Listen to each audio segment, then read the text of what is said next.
Hello YouTube, Sam here from youtube.com/onlivegamer for the New Boston, and in this tutorial we're going to continue working on our favorites viewer program. Now this program, all of the credit goes to the authors of Beginning Microsoft Visual Basic 2008, and they are Theron Willis and Brian Newsom. Now, this is a great book. I would recommend it for anybody who wants to learn Visual Basic, and if they have an updated 2010 version, then you may want to get that instead. So I just want to say that to make sure they get full credit, and I'm not taking any for this. So if you remember from the previous tutorial, we used this for each loop to add each of the favorites to our list view. So let's go ahead and run this and see if everything works.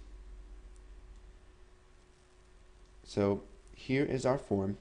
You can see it says My Favorites, and it's got our icon, and we've got the name, which is Gmail, and the URL. It's going to have this really long URL, which is basically to log me in to my Gmail. And then we have the New Boston, and the URL is http://www.thenewboston.com, and then we have YouTube, and it has our YouTube URL. Now, based on what your favorites are, this may look different, and it will look different. So let's say when you created your YouTube favorite, you named it eggs.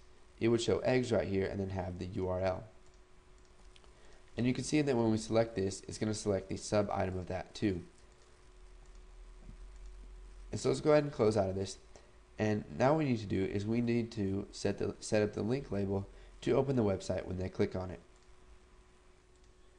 So we can do this by accessing the click event of our list. So let's click the lightning bolt right here, and we'll go ahead and find click. So whenever they click on list favorites or one of the indexes on there, what we're going to do is we're going to set the text of our URL. So we'll do link URL dot text is going to be equal to visit. So we're just going to let them know that they can visit this website, and then we're going to add list favorites dot selected items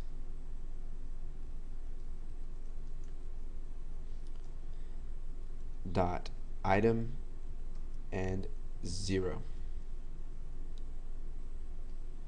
and then we're just going to do dot text. Now, unlike a normal list box, you would think that if we access the item at index of 0, it's always going to show us the first item in the list, because you think that it goes 0, 1, 2 as it goes down, but in reality it's 0 and then 1 and then 0 and then 1 and 0 and then 1. I believe that's the way it is. Correct me if I'm wrong. So we're going to visit and the list favorites dot selected items at index of 0 and text. So let's go ahead and run this, and you can see that if I select Gmail, it says visit Gmail, and then the New Boston, click the New Boston, and YouTube, it shows YouTube. So let's go ahead, set this to 1, and let's see what happens. Let's see if I was right. And it looks like we are getting an error. We cannot access the index of 1.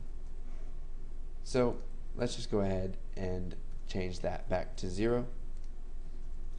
So now what we need to do is we need to get rid of the link. So link URL dot links dot clear. So what this is going to do is it's going to get rid of the link, so it just looks like a normal label. Now you may be wondering why we're going to do this.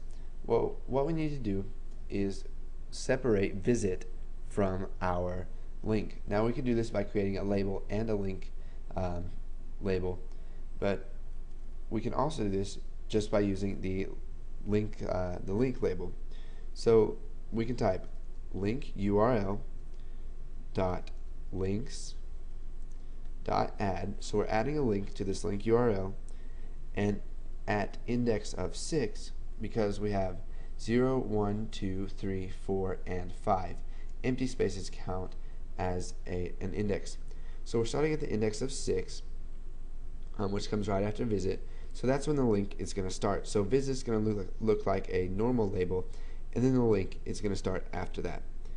And so what we want to do is access list favorites dot selected items dot item at index of 0 dot sub items at index of 1, and no, wait, we want to access item at index of 0 and then dot text dot length. So what this is going to do is it's going to start at index 6, and then the ending index is going to be the length of our selected item.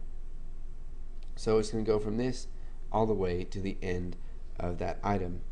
And now for the next argument, it's going to be the link data as object. So it adds a link to the collection with information to associate with the link. So what we can do to actually add the link itself is we'll type list favorites dot selected item or items dot item at index of 0, and then we want to access the sub item of that. So sub items 1 dot text. So what this is going to do is it's going to get the item that is the text of the sub items, the first sub item. So here we have the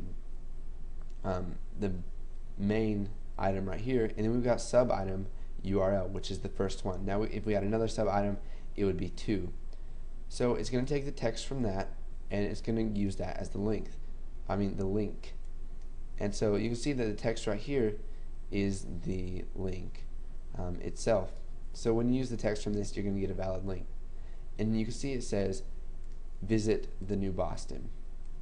But when we click on it, nothing happens. And you can see here that this looks like a normal label, and then we've got our link. So what we want to do to make it open up our link once we click on it, we're going to have to click on this, the link URL or link label 1, and we need to access the click event or the link clicked. So whenever they click on the link, what do we want to do? Well, we want to type process. It says provides access to local and remote processes and enables you to start and stop local system processes. So we want to start a process, and we want to start the web browser. Now this is going to vary depending on what your default web browser is. So it's going to start your default browsers. So we're going to use E, which is the argument, and it's a link label clicked event args. So we're going to access the link in that. So e.link data, and it gets or sets the data associated with the link. So it's going to open the data that is in that link. So if we go ahead and run this, I'm running out of time here, we can click on the New Boston, and when we visit the New Boston, it opens up my Chrome browser right here, and it brings us to the New Boston website.